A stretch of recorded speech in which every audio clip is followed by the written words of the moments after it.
Matthew Henry's Commentary on the Whole Bible. An exposition, with practical observations, of the Book of Psalms. Psalm 76. This psalm seems to have been penned upon occasion of some great victory obtained by the church over some threatening enemy or other, and designed to grace the triumph. The Septuagint calls it, a song upon the Assyrians, whence many good interpreters conjecture that it was penned when Sennacherib's army, then besieging Jerusalem, was entirely cut off by a destroying angel in Hezekiah's time, and several passages in the psalm are very applicable to that work of wonder. But there was a religious triumph upon occasion of another victory, in Jehoshaphat's time, which might as well be the subject of this psalm, 2 Chronicles 20 verse 28, and it might be called a song of Asaph because always sung by the sons of Asaph. Or it might be penned by Asaph who lived in David's time, upon occasion of the many triumphs with which God delighted to honor that reign. Upon occasion of this glorious victory, whatever it was. 1. The psalmist congratulates the happiness of the church in having God so nigh, verses 1 to 3. 2. He celebrates the glory of God's power, which this was an illustrious instance of, verses 4 to 6. 3. He infers hence what reason all have to fear before him, verses 7 to 9. And 4. What reason his people have to trust in him, and to pay their vows to him, verses 10 to 12. It is a psalm proper for a Thanksgiving Day, upon the account of public successes, and not improper at other times, because it is never out of season to glorify God for the great things he has done for his church formerly, especially for the victories of the Redeemer over the powers of darkness, which all those Old Testament victories were types of, at least those that are celebrated in the Psalms. To the chief musician on Neginoth. A psalm or song of Asaph. Psalm 76 verses 1 to 6. The church is here triumphant even in the midst of its militant state. The psalmist, in the church's name, triumphs here in God, the center of all our triumphs. 1. In the revelation God had made of himself to them, verse 1. It is the honor and privilege of Judah and Israel that among them God is known, and where he is known his name will be great. God is known as he is pleased to make himself known, and those are happy to whom he discovers himself, happy people that have their land filled with the knowledge of God, happy persons that have their hearts filled with that knowledge. In Judah God was known as he was not known in other nations, which made the favor the greater, inasmuch as it was distinguishing, Psalm 147 verses 19 and 20. 2. In the tokens of God's special presence with them in his ordinances, verse 2. In the whole land of Judah and Israel God was known and his name was great, but in Salem, in Zion, were his tabernacle and his dwelling place. There he kept court, there he received the homage of his people by their sacrifices and entertained them by the feasts upon the sacrifices. Thither they came to address themselves to him, and thence by his oracles he issued out his orders. There he recorded his name, and of that place he said, Here will I dwell, for I have desired it.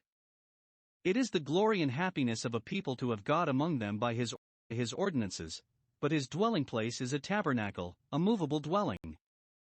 Yet a little while is that light with us. 3. In the victories they had obtained over their enemies, verse 3. There broke he the arrows of the bow. Observe how threatening the danger was. Though Judah and Israel, Salem and Zion, were thus privileged, yet war is raised against them, and the weapons of war are furbished. 1. Here are bow and arrows, shield and sword, and all for battle, but all are broken and rendered useless. And it was done there. 1. In Judah and in Israel, in favor of that people near to God. While the weapons of war were used against other nations, they answered their end, but, when turned against that holy nation, they were immediately broken. The Chaldee paraphrases it thus: When the house of Israel did his will, he placed his majesty among them, and there he broke the arrows of the bow. While they kept closely to his service, they were great and safe, and everything went well with them.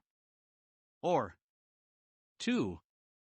In the tabernacle and dwelling place in Zion, there he broke the arrows of the bow. It was done in the field of battle, and yet it is said to be done in the sanctuary, because done in answer to the prayers which God's people there made to him, and in the performance of the promises which he there made to them, of both which see that instance, 2 Chronicles 20 verses 5 and 14. Public successes are owing as much to what is done in the church as to what is done in the camp. Now, 2. This victory redounded very much. 1. To the immortal honor of Israel's God, verse for thou art, and hast manifested thyself to be, more glorious and excellent than the mountains of prey. 1. Then the great and mighty ones of the earth in general, who are high, and think themselves firmly fixed like mountains, but are really mountains of prey, oppressive to all about them. It is their glory to destroy, it is thine to deliver. 2.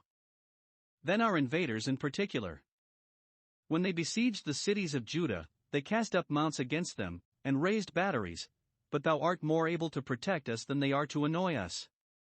Wherein the enemies of the church deal proudly, it will appear that God is above them. 2. To the perpetual disgrace of the enemies of Israel, verses 5 and 6. They were stout-hearted, men of great courage and resolution, flushed with their former victories, and raged against Israel, confident of success. They were men of might, robust and fit for service. They had chariots and horses, which were then greatly valued and trusted to in war, Psalm 20 verse 7. But all this force was of no avail when it was leveled against Jerusalem. 1.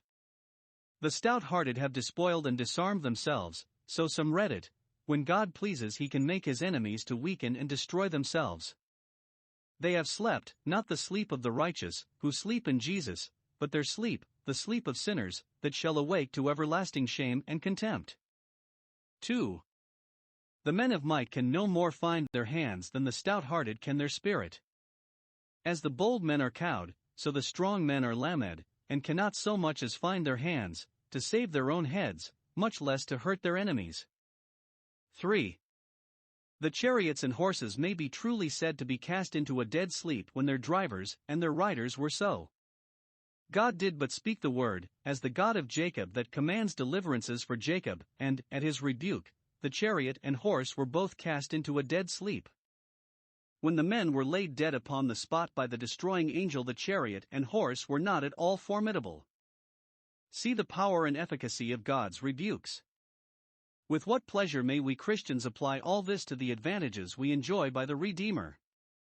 It is through him that God is known, it is in him that God's name is great, to him it is owing that God has a tabernacle and a dwelling place in his church. He it was that vanquished the strong man armed, spoiled principalities and powers, and made a show of them openly. Psalm 76 verses 7 to 12.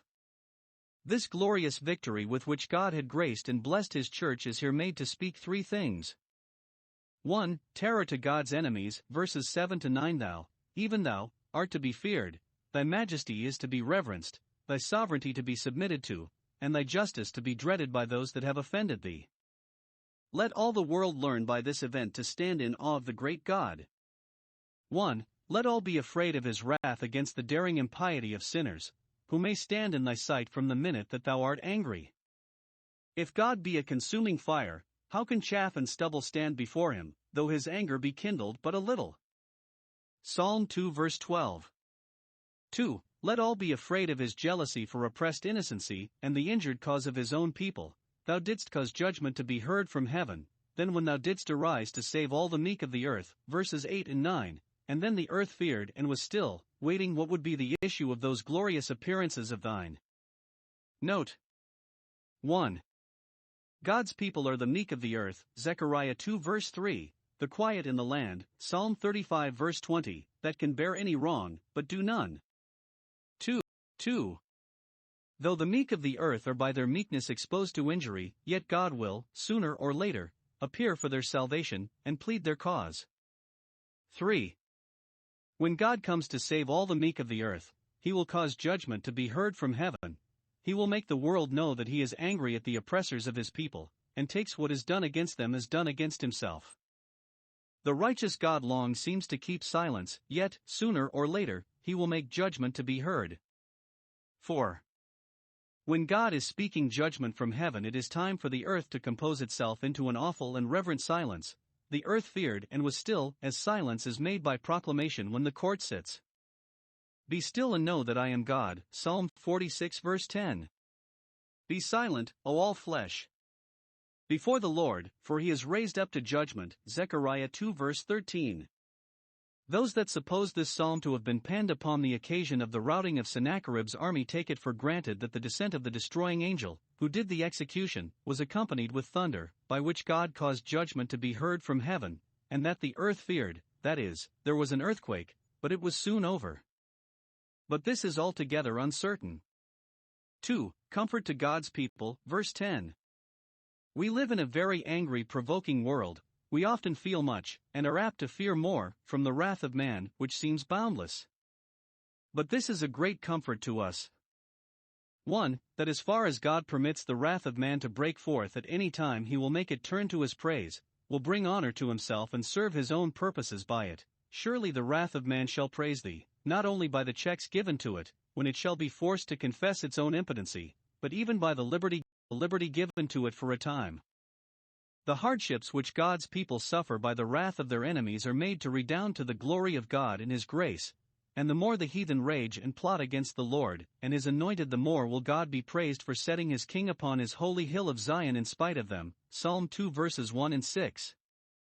When the heavenly hosts make this the matter of their thanksgiving song, that God has taken to himself his great power, and has reigned, though the nations were angry, Revelation 11 verses 17 and 18, then the wrath of man adds luster to the praises of God. 2. That what will not turn to his praise shall not be suffered to break out, the remainder of wrath shalt thou restrain. Men must never permit sin, because they cannot check it when they will, but God can. He can set bounds to the wrath of man, as he does to the raging sea. Hitherto it shall come and no further, here shall its proud waves be stayed. God restrained the remainder of Sennacherib's rage, for he put a hook in his nose and a bridle in his jaws, Isaiah 37 verse 29, and though he permitted him to talk big, he restrained him from doing what he designed. 3. Duty to all, verses 11 and 12. Let all submit themselves to this great God and become his loyal subjects. Observe. 1. The duty required of us all that are about him, that have any dependence upon him, or any occasion to approach to him, and who is there that has not? We are therefore every one of us commanded to do our homage to the King of Kings, vow and pay, that is, take an oath of allegiance to him, and make conscience of keeping it. Vow to be his, and pay what you vow. Bind your souls with a bond to him, for that is the nature of a vow, and then live up to the obligations you have laid upon yourselves, for better it is not to vow than to vow, and not to pay. And having taken him for our king, let us bring presents to him, as subjects to their sovereign. 1 Samuel 10 verse 27. Send you the lamb to the ruler of the land, Isaiah 16 verse 1. Not that God needs any present we can bring, or can be benefited by it, but thus we must give him honor and own that we have our all from him. Our prayers and praises, and especially our hearts, are the presents we should bring to the Lord our God. 2. The reasons to enforce this duty: render to all their due, fear to whom fear is due, and is it not due to God? Yes. 1. He ought to be feared, he is the fear, so the word is, his name is glorious and fearful, and he is the proper object of our fear, with him is terrible majesty. The God of Abraham is called the fear of Isaac, Genesis 31 verse 42, and we are commanded to make him our fear, Isaiah 8 verse 13. When we bring presents to him, we must have an eye to him as greatly to be feared, for he is terrible in his holy places. 2. He will be feared, even by those who think it their own sole prerogative to be feared. Verse 12. He shall cut off the spirit of princes, he shall slip it off as easily as we slip off a flower from the stalk, or a bunch of grapes from the vine. So the word signifies. He can dispirit those that are most daring and make them heartless, for he is, or will be, terrible to the kings of the earth, and sooner or later, if they be not so wise as to submit themselves to him, he will force them to call in vain to rocks and mountains to fall on them and hide them from his wrath. Revelation 6 verse 16. Since there is no contending with God, it is as much our wisdom as it is our duty to submit to him.